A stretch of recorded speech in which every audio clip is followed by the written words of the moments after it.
Tonight on CFTK-TV News is a look at a collision on Highway 16 last night. The Riverboat Days Festival will have a different closing celebration this year, and we have a rather tragic update involving the Jasper Forest Fire. Northwest BC's only television news team. We are CFTK-TV News. Good evening, I'm Cal Maslin, and here's what's making the news in the Northwest and beyond for today. Yesterday evening saw a fatal collision take place on Highway 16, as was revealed in a newer press release from the Terrace RCMP. It was at around 6 o'clock last night that a truck and a motorcycle on Highway 16, around 35 kilometers west of Terrace, ran into one another, and as a result of the crash, the motorcyclist ended up passing away. First responders were able to get on the scene quickly, and while they were unfortunately not able to save the cyclist's life, they did find that no one else got injured because of the collision. Now, as a part of their investigation into the crash, the Terrace RCMP are asking anyone who witnessed what happened or perhaps got it on dashcam to call them at 250-638-7400. The yearly Riverboat Days Festival in Terrace is almost over, and the plan is to once again end it off with a bang, but not the literal type of bang as in years past.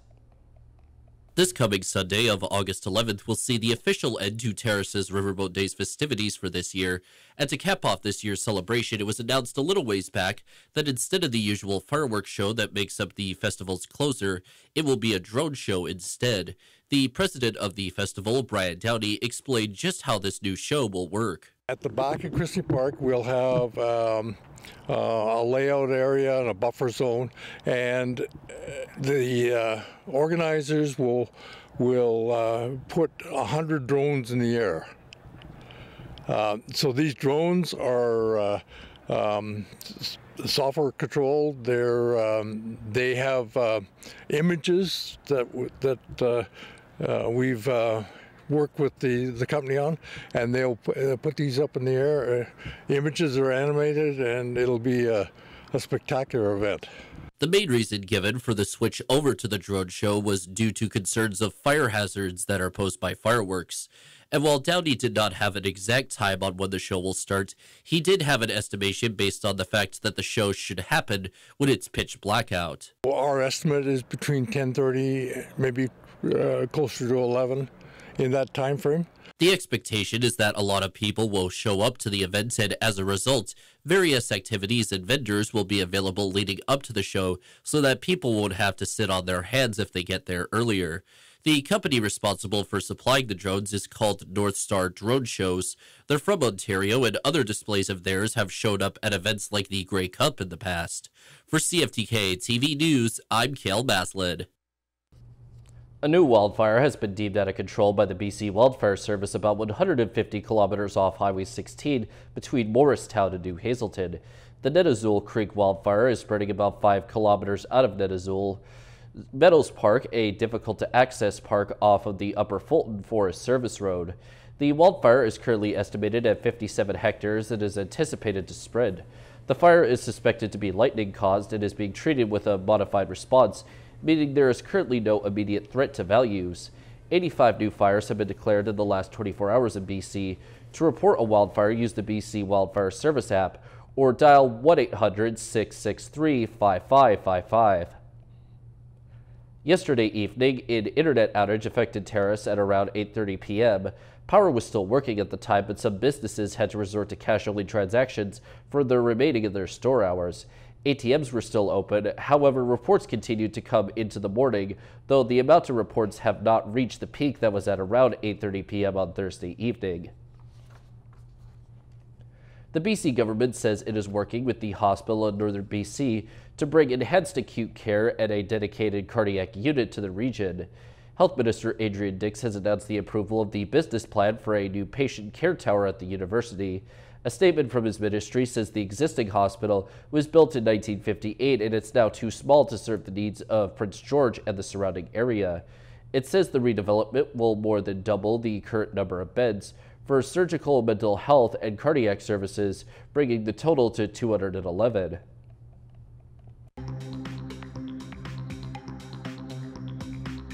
Coming up next, the BC government has a new target in mind for housing expansion. Welcome back.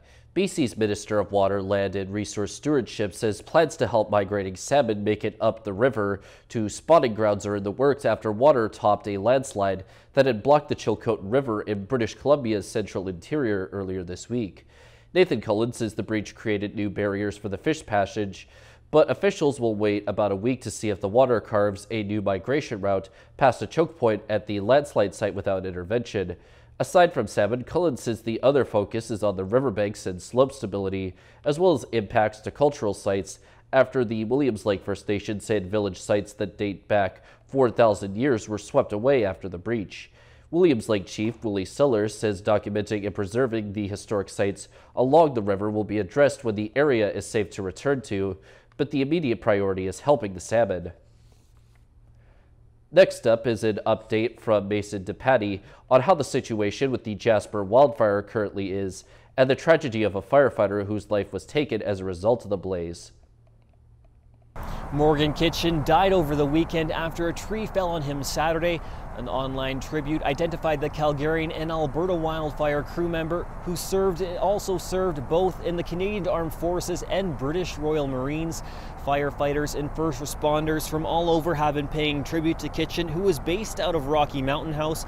Parks Canada says this tragic incident highlights the dangers associated with wildland firefighting. The online tribute goes on to say Morgan was a talented athlete, musician, singer, comedian, and actor. He could have been a gifted teacher, but was wired to be a first responder. The lifestyle and people drew him in. The photos and stories his crew shared of his last few months reflect a genuinely happy man doing what he loved in a place as wild and free as he was. A funeral service will be held in Calgary on Saturday, August 17th. Meantime, the firefight in Jasper continues to progress. Two major roads that were closed due to the wildfire are partially reopening. Highway 16 in Jasper National Park is now open to through traffic between 7 a.m. and 9 p.m., although it could close again depending on the wildfire threat. Parts of the Icefield Parkway will also reopen today. It will only be accessible from the south, though, from Saskatchewan Crossing to the Icefield Center, but visitors will once again be allowed to see the Athabasca Glacier, a UNESCO World Heritage Site. The town of Jasper, though, despite these highway reopenings, does remain closed. Peace officers will be patrolling the town site to ensure people are following the rules. Back to you.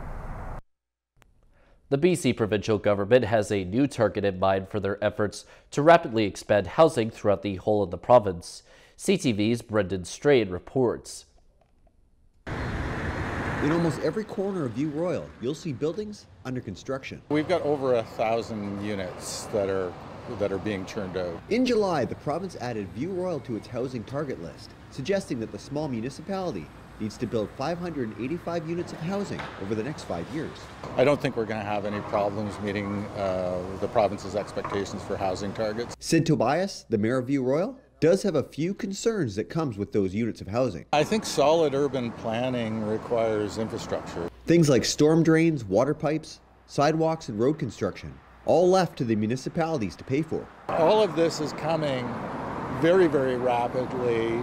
That to offset the costs, we need support from the federal and provincial government. I would have to agree with the mayor of View Royal. Mike Kozakowski is the founder of Citify.ca, the capital region's go-to resource for all things development related. He says the region's aging infrastructure is not keeping up with its population growth, beginning with our roadways. Many of which have not been expanded, many of which have received just small improvements here or there, leaving many sitting in traffic, lowering the region's productivity and livability. Kozakowski says now is the time for more mayors throughout the capital region to join Sid Tobias's call to the province to take a second look at the ramifications the provincial housing targets are having on communities. We need to have a collective of mayors that go to the higher levels of government and say, this is what we need for our region. These are the issues that we're experiencing because the status quo is simply not working. The mayor says the pressures being placed on his community's infrastructure is also amplifying another problem. Doctors don't want to even come to a community that doesn't have a balanced infrastructure to it. Does it have adequate daycare, schooling? So I think in our focus on just housing instead of just good urban planning, we're missing the mark by creating resilient communities for the future. Brendan Strain, CTV News, View Royal. The lives of newborns are able to be saved thanks to the work of people in neonatal intensive care units, showing just how important it is to have these functioning units throughout the province of BC. CTV's Yvonne Raymond has more. Hi! Anaya is a 3-year-old named specially for the gift she's brought to her family. It means that God answered. We were told very early on that we were going to lose her. She defied that possibility, born prematurely, and placed alongside other babies who needed a boost in critical care at the onset of life. Some of these patients are in the NICU for months, so babies can be born as early as 22 weeks now and supported in the NICU here at Victoria General. And these families are very important to the staff as well. So the staff reunite with dozens of families at a picnic party in View Royal. We wouldn't have been able to do it without them. It's inspiring. So I'm representing the Victoria Hospitals Foundation. Our donors fund about 60% of the equipment in that unit. And I'm so proud to go back to our donors to say we see these kids thriving because of your support. Hundreds of babies rely on the South Island team every year. She was quite small. She was 3 pounds 13 ounces when she was born. And parents like Juniper's share a united message from the heart. There's no words to describe. Someone's taking care of your kid. That's all you can say is thank you. It was so hard sometimes to go home and just leave her there. And, and they did such a wonderful job. And so it's just really, honestly, just straight up, thank you, thank you. Yvonne Raymond, CTV News, View Royal. Turning to tonight's weather, the north coast should see a chance of showers plus a low at 14 degrees. The Terrace-Kitimat area will be home to a few clouds, with the heat warning still being in place and the low being at 17 degrees. And the Bulkley Valley and Lakes District is expected to get a chance of showers at a low at 12 degrees. On the north coast, the upcoming week will be home to some sun, but rain and clouds otherwise, as the high shifts from 19 to 16 degrees. In the Terrace-Kitimat area, the week for them will see some more potential sun, but with it always accompanied by clouds and possibly some rain too, as the high bounces from 27 to 22 degrees. And in the Bulkley Valley and Lakes District, the next week or so is set to have pretty much all mixed sunny and cloudy days, and potentially some rain too, with the high moving between 30 and 24 degrees. Checking out the highways now, visit Drive BC for the latest and up-to-date conditions, and as always, drive safe out there. On Highway 16, there is a special travel advisory, limited visibility, utility work, pavement patching, bridge maintenance, construction work, crack sealing, road sweeping, and the Usk Ferry is out of service due to the low river level. Highway 118 has some bridge construction, Highway 37 has some road sweeping and maintenance, and 37A has maintenance too. And this is what the roads were looking like this afternoon around the region from the View of the Province's highway cams.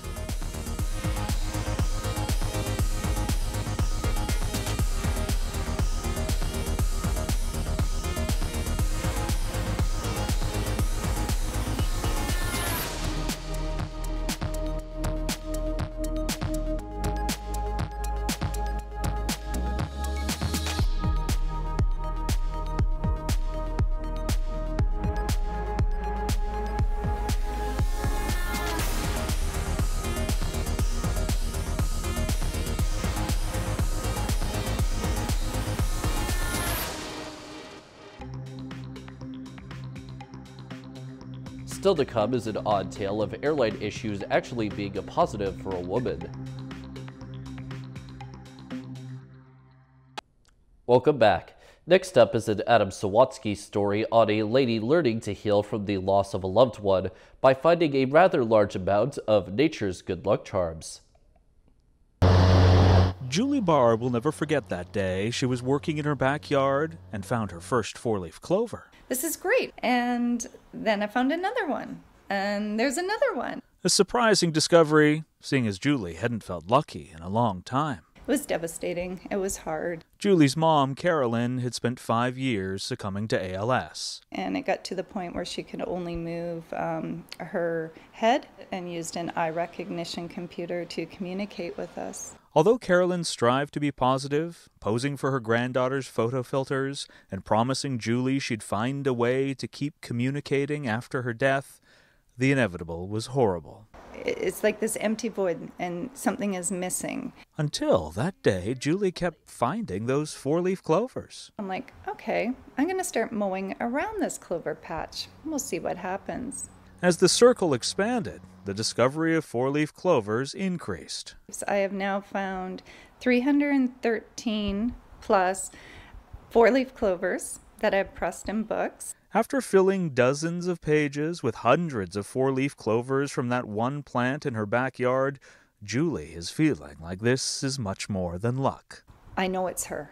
I know it's from her. Not only did her mom always carry around this keychain featuring a four-leaf clover, Julie found a similar patch growing on her mom's grave after her celebration of life. It's a sign from the heavens.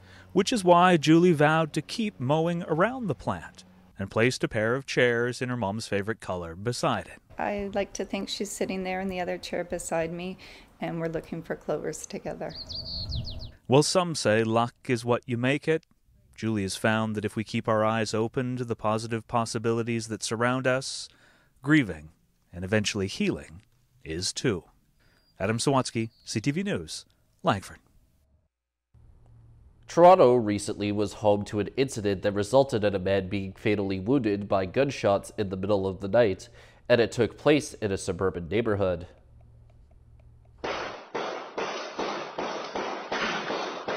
A home security camera captures the sound of multiple gunshots being fired rapidly. It happened around 10:40 last night in a laneway behind homes near Woodbine Beach at Lakeshore and Joseph Duggan Road. Quiet out and in the house, and then we heard what sounded like about 8 gunshots. It sounded like fireworks because that often happens at the beach, so we thought maybe it's fireworks, but we also heard yelling on top of that. More than 20 evidence markers are scattered across the laneway. Neighbors say officers responded within minutes. A guy running down the laneway, down the next block, and then he ran down to Lakeshore. It looked like he probably was pointing, so maybe something in his hand, but from the distance at night, it's kind of hard to say. Toronto police say they found a man suffering from gunshot wounds. He was rushed to hospital with life-threatening injuries. The victim died from his injuries in hospital this morning. Neighbors left reeling. Could see ambulances pulling in. We saw the person who was shot being taken to the ambulance with chest compressions. It was rather traumatic, and it's just terrifying. I can't picture, like the headline, like someone was shot and killed right behind our house. The homicide unit has taken over the investigation. At this point, no motive is known. Police have been canvassing the area for witnesses and surveillance video. Now for a tale of a lady whose flight home was overbooked by American Airlines, and it ended up being quite beneficial to her in a way that you most likely would not expect.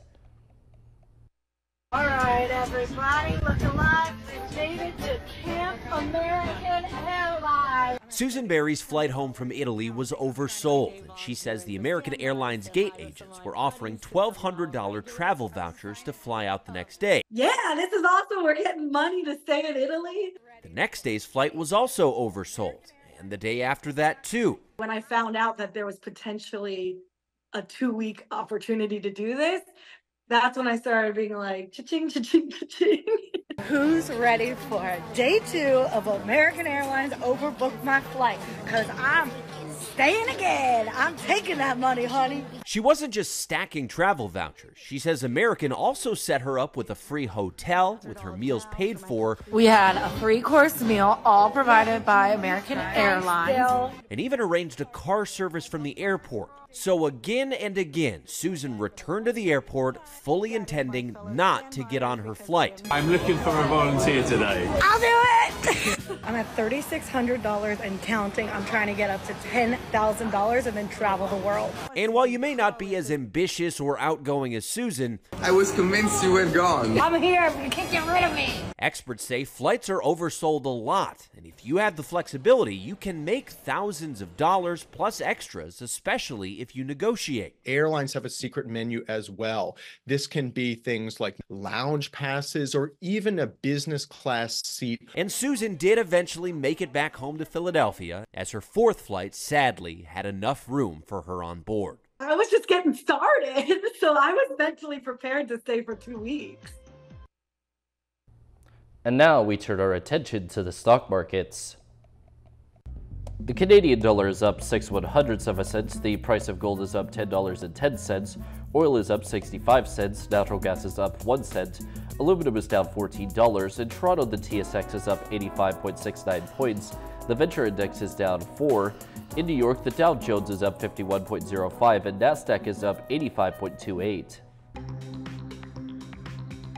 Still ahead, a solar farm has taken a different approach to maintaining their property. Welcome back. And now for a story focusing on a solar farm that uses a rather uncommon method of keeping the grass around their panels short. CTV's Brian Bicknell has more of the details.